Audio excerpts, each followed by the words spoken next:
जय हिंद फ्रेंड्स जैसे कि हमारे यूजीसी नेट के पाठ्यक्रम में एक यूनिट पूर्णतः कहानी को समर्पित है और उस कहानी की श्रृंखला में आज आपके बीच कहानी राजा राधिका रमण प्रसाद सिंह की कहानी है कानों में कंगना।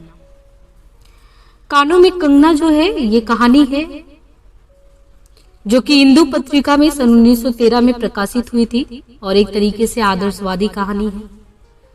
कहानी में कुल 6 पात्र हैं, लेकिन केंद्रीय पात्र के रूप में नरेंद्र हैं जो कि एक कथावाचक है और स्वयं संपूर्ण अभिव्यक्ति करते हैं।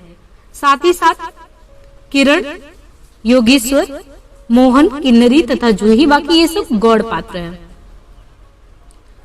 कहानी की शुरुआत अगर हम करें इससे पहले संक्षेप में कुछ बात करें कहानी के संदर्भ में, तो ये कहानी अगर आप देखेंगे तो इस कहानी में कई पहलू देखने को मिलेंगे। बेसिकली नरेंद्र या जो लेखक वो अपने पिता की आज्ञा से, पिता के ही लड़कपन के दोस्त है योगेश्वर, और उनकी कुटी में वो कहते हैं कि पठन पाठन के लिए जाना है तो धर्म ग्रंथ के अध्ययन के लिए वे उनके यहाँ जाते हैं। यानी खुद स्वयं जो लेखक है वो लड़कपन में अपने पिता के दोस्त योगेश्वर के यहाँ अध्ययन के लिए जाता है। विद्या अध्ययन पूर्ण होने के उपरांत नरेंद्र जो है गुरु दक्षिणा स्वरूप कि गुरु को क्या दे, तो एक जोड़ा पीताम्बर, 5 स्वर्ण मुद्राएं, और योगेश्वर जो उनके गुरु थे उनकी पुत्री जो थी किरण थी, तो ये 5 स्वर्ण मुद्राएं और पीताम्बर और साथ में ये कंगना करके, कनक कंगना करके ये भी उनको देते हैं। लेकिन ये होता है कि गुरु दक्षिणा स्वरूप जो योगेश्वर को लेना था वो सब कुछ अपने शिष्य को लौटा देते हैं, लेकिन क्योंकि उनकी पुत्री थी तो वो कंगना देखी और वो कंगना लेकर चली गई।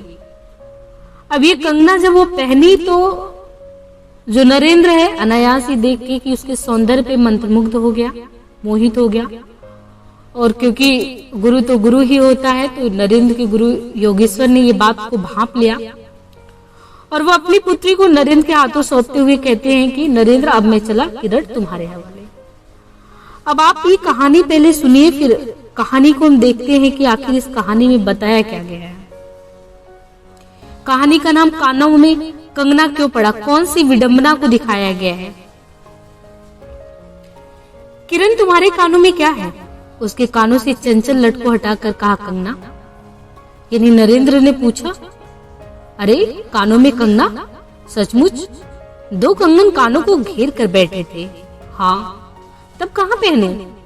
किरण अभी भोरी थी, दुनिया में जिसे भोरी कहते हैं वैसी भोरी नहीं, उसे वन के फूलों का भोलापन समझो, नवीन चमन के फूलों की भंगी नहीं। विविध खाद्य या रस से जिनकी जीविका है, निरंतर काट छाट से जिनका सौंदर्य है, जो 2 घड़ी चंचल चिकने बाल की भूसा है, 2 घड़ी तुम्हारे फूलदान की शोभा है। वन के फूल ऐसे नहीं, प्रकृति के हाथों से लगे हैं, मेघों की धारा से बड़े हैं, चतुर दृष्टि इन्हें पाती नहीं है, जगदायु इन्हें छूती नहीं है। ये सरल सुंदर सौरभमय जीवन है। जब जीवित रहे तब चारों तरफ अपने प्राणधान से हरे भरे रहे, जब समय आया तब अपनी माँ की गोद में चढ़ पड़े। आकाश स्वच्छ था, नील उदार सुंदर, पत्ते शांत थे, संध्या हो चली थी, सुनहरी किरणें सुधर पर्वत की चूड़ा से देख रही थी। वह पतली किरण अपने मृत्यु शैया से इस सुन निवड़ कानन में क्या ढूंढ रही थी, कौन कहे। किस एक तक को देखती थी वो, कौन जाने। अपनी लीला भूमि को स्नेह करना चाहती थी या हमारे बाद वहां क्या हो रहा है इसे जोहती थी। मैं क्या बता सकूं, जो हो उसकी उस भंगी में आकांक्षा अवश्य थी। मैं तो खड़ा खड़ा उन बड़ी बड़ी आंखों की किरण को लूटता दिखता, आकाश में तारों को देखा या उन जगमग आंखों को देखा, बात एक ही थी। हम दूर से तारों के सुंदर शून्य झिकमिक को बार बार देखते हैं, लेकिन वह सहस्पंद निश्चेष्ट ज्योति सचमुच भावहीन है या आप निरंतर अंतः लहरी से मस्त है। इसे जानना आसान नहीं है। हमारी ऐसी आंखें कहाँ की उनके सहारे उस निगूढ़ अंतर में डूबकर था ले सके। मैं रसाल की डोली थाम कर पास ही खड़ा था। वो बालों को हटाकर कंगन दिखाने की भंगी प्राणों में रह रहकर उठती थी। जब माखन चुराने वालों ने गोपियों के सर के मटकियों को तोड़कर उनके भीतर किले को तोड़ डाला या नूरजहां ने अंचल से कबूतर को उड़ाकर शहंशाह के कठोर हृदय की धज्जियां उड़ा दी। फिर नदी के किनारे बसंत बल्लभ रसाल पल्लों की छाया में बैठी किसी अपरूप बालिका की यह सरल स्निग्ध भंगिमा ने एक मानव अंतर में क्यों न दौड़े। किरण आंखों को ले सामने प्रतिदिन आती ही जाती, कभी आम के टिकोरे से आंचल भर लाती, कभी मौलसिरी के फूलों की माला बना लाती, लेकिन कभी भी ऐसी बाल सुलभ लीला आंखों से होकर हृदय तक नहीं उतरी। आज क्या था? कौन शुभ या अशुभ क्षण था कि अचानक वह बनेली लता मंदार माला से भी कहीं मनोरम दिख पड़ी। कौन जानता था कि चाल से कुचाल जानों में, हाथों से कंगन भूलकर कानों में पहनने में इतनी माधुरी है, 2 टके के कंगन में इतनी शक्ति है। गोपियों को कभी स्वप्न में भी नहीं झलका था कि बांस की बांसुरी में घूंघट खोलकर नचा देने वाली शक्ति भरी है।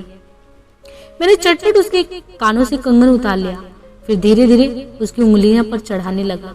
न जाने उस घड़ी कैसी खलबली थी, मुंह से अचानक निकल आया, किरण, आज की यह घटना मुझे मरते दम तक न भूलेगी। यह भीतर तक बैठ गई है। उसकी बड़ी बड़ी आंखें और भी बड़ी हो गई। मुझे चोट सी लगी। मैं तत्क्षण योगेश्वर की कुटी की तरफ चल दिया। प्राण भी उसी समय नहीं चल दिए।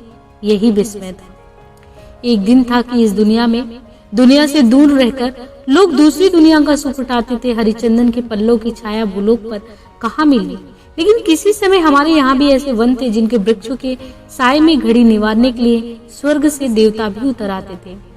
जिस पंचवटी का अनंत यवन देखकर राम की आंखें भी खिल उठी थी, वहां के निवासियों ने कभी अमर तरु के फूलों की माला नहीं चाहिए, मंदाकिनी की छींटों की शीतलता नहीं ढूंढी, नंदोप उपवन का सानी कहीं वन भी था। कल्प वृक्ष की छाया भी शांति अवश्य है, लेकिन कदम की छैया कहाँ मिल सकती है। हमारी तुम्हारी आंखों ने कभी नंदोत्सव की लीला नहीं देखी, लेकिन इस भूतल पर एक दिन ऐसा उत्सव हो चुका है जिसको देख देखकर प्रकृति तथा रजनी 6 महीनों तक ठगी रही। सत सत देवांगनाओं ने परिजात के फूलों की वर्षा से नंदन कानन को उजाड़ दिया। समय ने सब कुछ पलट दिया। अब ऐसे वन नहीं जहाँ कृष्ण गोलोक से उतरकर 2 घड़ी बंसी की टेर दे, ऐसे कुटीर नहीं जिनके दर्शन से रामचंद्र का भी अंतर प्रसन्न हो, या ऐसे मुनीष नहीं जो धर्म धुरंधर धर्मराज को भी धर्म में शिक्षा दे। यदि 1-2 भूले भटके हों भी, तब अभी तक उन पर दुनिया का पर्दा नहीं उठा। जगन माया की माया नहीं लगी, लेकिन वे कब तक बचे रहेंगे? लोग अपने यहाँ अलौकिक बातें कब तक होने देंगे? बहुत सागर की जल तरंगों पर स्थिर होना कब संभव है? ऋषिकेश के पास एक सुंदर वन है, सुंदर नहीं अपरूप सुंदर है। वह प्रेमोदवन के विलास निकुंजों जैसा सुंदर नहीं, वरंच चित्रकूट या पंचवटी की महिमा से मंडित है। वहाँ चिकनी चांदनी में बैठकर कनक घुघरू की इच्छा नहीं होती, वरंच प्राणों में एक ऐसी आवेश धारा उठती है जो कभी अनंत साधना के कुल पर पहुँचती है, कभी जीव जगत के एक एक तत्व से दौड़ मिलती है। गंगा की अनंत गरिमा वन की निविड़ योग निद्रा वहीं देख पड़ेगी। कौन कहे वहां जाकर ये चंचल चित्त क्या चाहता है? गंभीर अलौकिक आनंद या शांत सुंदर मरण? इसी वन में एक कुटी बनाकर योगेश्वर रहते थे। योगेश्वर ही थे, यद्यपि वह भूतल ही पर रहते थे, तथापि उन्हें इस लोक का जीव कहना यथार्थ नहीं था। उनकी चित्तवृत्ति सरस्वती के श्री चरणों में थी या ब्रह्मलोक की अवंत शांति में लिपटी थी, और वह बालिका स्वर्ग से एक रस में उतरकर उस घने जंगल में उजाला करती फिरती। वह लौकिक मायाबद्ध जीवन नहीं था, उसे बंधन रहित बाधाहीन नाच थी। किरणों की लेखा कहिए, मानो निर्मुक्त चंचल मले वायु फूल फूल पर डाली पर डोलती फिरती हो, या कोई मूर्तिमान अमर संगीत बेरोक टोक हवा पर या जल की तरंग भंग पर नाच रहा हो। मैं ही वहां इस लोगों का प्रतिनिधि था। मैं ही उन्हें उनकी अलौकिक स्थिति से इस जटिल मर्द राज में खींच लाता था। कुछ साल से मैं योगेश्वर के यहाँ आता जाता था। पिता की आज्ञा थी कि उनके यहाँ जाकर अपने धर्म के सभी ग्रंथ पढ़ डालो। योगेश्वर और बाबा लड़कपन के साथी थे, इसलिए उनकी मुझ पर इतनी दया थी। किरण उनकी लड़की थी। उस कुटीर में एक वही दीपक थी। जिस दिन की घटना में लिख आया हूँ, उस दिन सवेरे मेरे अध्ययन की पूर्णा होती थी, और बाबा के कहने पर एक जोड़ी पीताम्बर, 5 स्वर्ण मुद्राएं तथा किरण के लिए 2 कनक कंगन आचार्य के निकट ले गया था। योगेश्वर ने सब लौटा दिया, केवल कंगन को किरण उठा ले गई। वह क्या समझकर चुप रह गए। समय का अद्भुत चक्र है। जिस दिन मैंने धर्म ग्रंथ से मुंह मोड़ा, उसी दिन कामदेव ने वहां जाकर उनकी किताब का पहला सफा उल्टा। दूसरे दिन मैं योगेश्वर से मिलने गया। वहां किरण के पास बिठाकर न जाने क्या पढ़ा रहे थे। उनकी आंखें गंभीर थी। मुझको देखते ही वो उठ पड़े और मेरे कंधों पर हाथ रखकर गदगद स्वर से बोले, नरेंद्र अब मैं चला, किरण तुम्हारे हवाले है। ये कहकर किसी की सुकोमल उंगलियां मेरे हाथों में रख दी। लोचनों के कोने पर 2 बूंदें निकलकर झांक पड़ी। मैं सहम उठा। क्या उन सब पर बातें विदित थी? क्या उनकी तीव्र दृष्टि मेरी अंतर्लहरी तक डूब चुकी थी? वह ठहरे नहीं, चल दिए। मैं कांपता रह गया, किरण देखती रह गई। सन्नाटा छा गया। वनवायु भी चुप हो चली। हम दोनों भी चुपचाप चल पड़े। किरण मेरे कंधे पर थी। हठात अंदर से कोई अकड़ कर कह उठा, हाय नरेंद्र, यह क्या? तुम इस वनफूल को किस चमन में ले चले? इस बंधन विहीन स्वर्गीय जीवन को किस लोकजाल में बांधने चले? कगड़ी जाल में जाकर कोई अस्थायी विवन नहीं फोड़ सकता। क्षण भर जल का समतल भले ही उलट पुलट हो, लेकिन इधर उधर से जल तरंग दौड़कर उस छिद्र का नाम निशान भी नहीं रहने देती। जगत की भी यही चाल है। यदि स्वर्ण से देवेंद्र भी आकर इस लोक चलाचल में खड़े हो, फिर संसार देखते ही देखते उन्हें अपना बना लेगा। इस काली कोठरी में आकर इसकी कालिमा से बचे रहे, ऐसी शक्ति अब आकाश कुसुम ही समझो। 2 दिन में राम हाय जानकी कहकर वन वन डोलते फिरे। 2 क्षण में यही विश्वामित्र को भी स्वर्ग से घसीट लाया। किरण की भी यही अवस्था हुई। कहाँ प्रकृति की निर्मुक्त गोद, कहाँ जगत का जटिल बंधन पास, कहाँ से कहाँ आ पड़ी वह अलौकिक गोलापन व निसर्ग उच्छ्वास। हाथों हाथ लुट गए। उस वनफूल की विमल कांति लौकिक चमन की मायावी मनोहारिता में परिणित हुई। अब आंखें उठाकर आकाश से नीरव बातचीत करने का अवसर कहाँ से मिले? मलयवायु से मिलकर मलयाचल के फूलों की पूछताछ क्यों कर रहे हो? जब किशोरी नए सांचे में ढलकर उतरी, उसे पहचानना भी कठिन था। वह अब लाल चोली, हरी साड़ी पहनकर सर पर सिंदूर रेखा सजाती और हाथों के कंगन, कानों की बाली, गले की कंठी तथा कमर की गर्दनी दिन दिन उसके चित्त को नचाया मारती।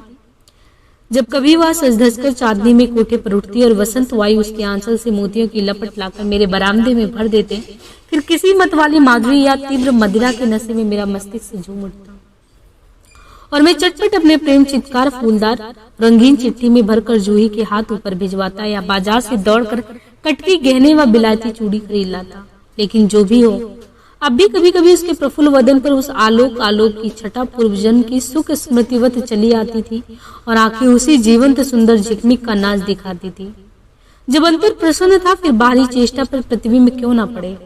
यो ही 1-2 साल मुरादाबाद में कट गए। एक दिन मोहन के यहाँ नाच देखने गए। वही किन्नरी से आंखें मिली क्या लीन ही हो गई। नवीन यमन, कोकिल कंठा, चतुर चंचल चेष्टा तथा मायावी चमक। अब चित्त को चलाने के लिए और क्या चाहिए? किन्नरी सचमुच किन्नरी ही थी, नाचने वाली नहीं, नाचने वाली थी। पहली बार देखकर उसे इस लोक की सुंदरी समझना दुस्तर था। एक लपट जो लगती किसी नशा से चढ़ जाती, यारों ने मुझे और भी चढ़ा दिया। आंखें मिलती गई, हृदय को भी साथ साथ घसीट ले गई। फिर क्या था? इतने दिनों की धर्म शिक्षा, सतवत्सर के पूज्य लक्ष्मी, बाप दादों की कुल प्रतिष्ठा, पत्नी से पवित्र प्रेम एक एक करके उस प्रतित्व वासना कुंड में भस्म होने लगे। अग्नि और भी बढ़ती गई। किन्नरी की चिकनी दृष्टि, चिकनी बातें घी बरसाती रही। घर बार सब जल उठा।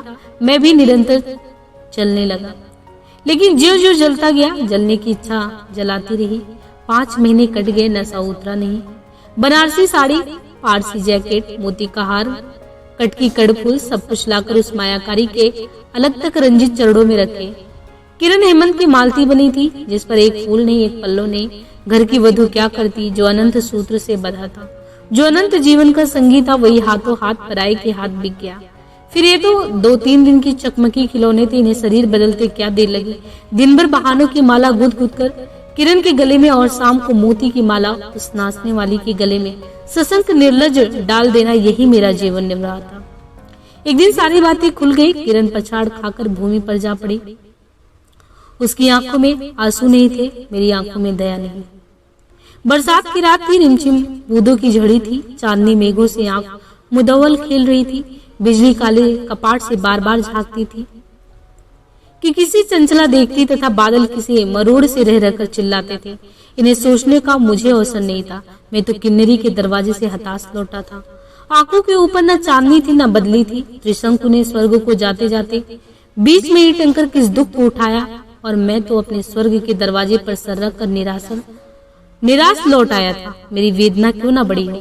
हाय, मेरी उंगलियों में एक अंगूठी भी रहती तो उसे नजर कर उसके चरणों पर लौटता। घर पर आते ही जूही को पुकार उठा, जूही, किरण के पास कुछ भी बचा हो तो फौरन जाकर मांग लाओ। ऊपर से कोई आवाज नहीं आई, केवल सर के ऊपर से एक काला बादल कलांत चित्कार के चिल्ला उठा। मेरा मस्तिष्क घूम गया। मैं तत्क्षण कोठे पर दौड़ा, सब संदूक झांके, जो कुछ मिला सब तोड़ डाला, लेकिन मिला कुछ भी नहीं। अलमारी में केवल मकड़े का जाल था। श्रृंगार बॉक्स में एक छिपकली बैठी थी। उसी दम किरण पर झपटा। पास जाते ही सहम गई। वह एक तकिए के सहारे निसहाय निस्पंद लेटी थी। केवल चांद ने खिड़की से होकर उसे गोद में ले रखा था, और एक वायु उस शरीर पर जल से भिगोया पंखा झेल रही थी। मुख पर एक अपरूप छटा थी। कौन कहे कहीं जीवन की शेष रश्मि क्षण भर वहीं अटकी हो। आंखों में एक जीवन ज्योति थी। शायद प्राण शरीर से निकलकर किसी आश्रय से वहां बैठ रहा था। मैं फिर पुकार उठा, किरण, किरण, तुम्हारे पास कोई गहना भी रहा है?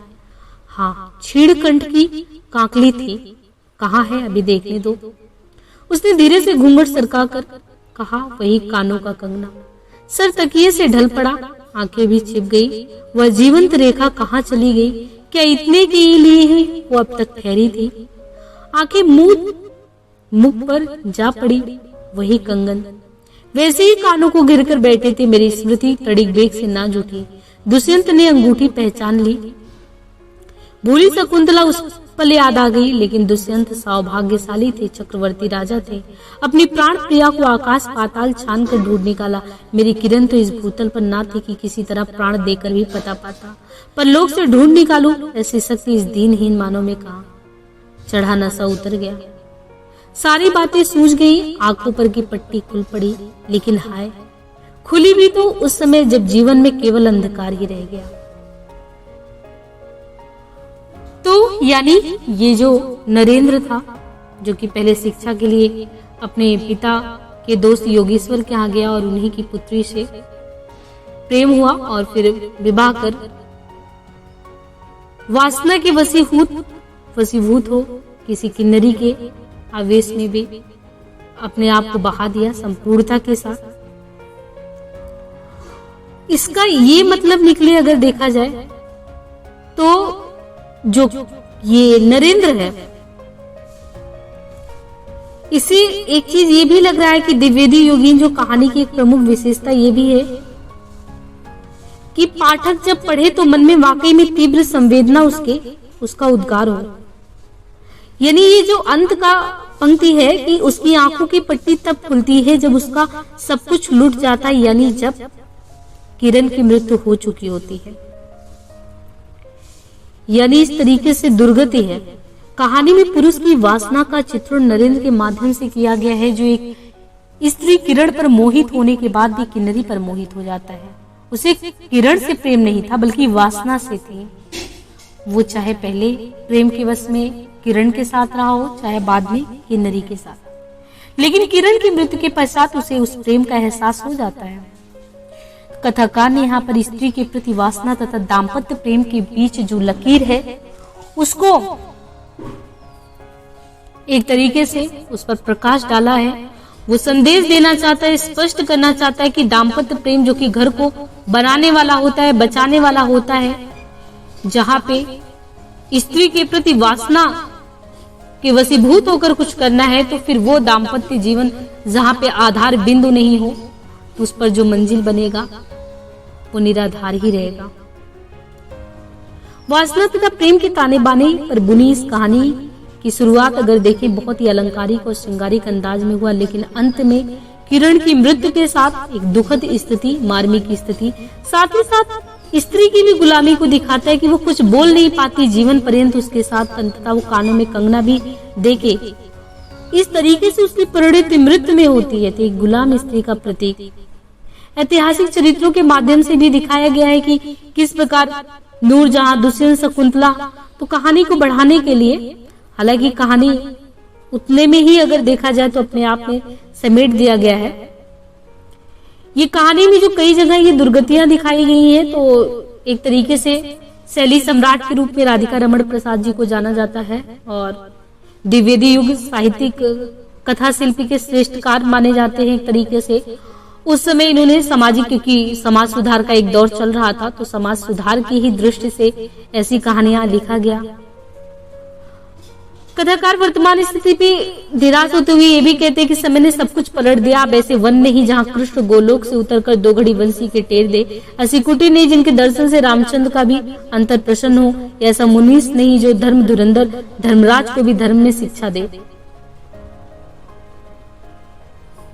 यदि एक दो भूले भटके वो भी, तब भी अभी तक उन पर दुनिया का पर्दा नहीं उठा, जगत माया का माया नहीं लगी।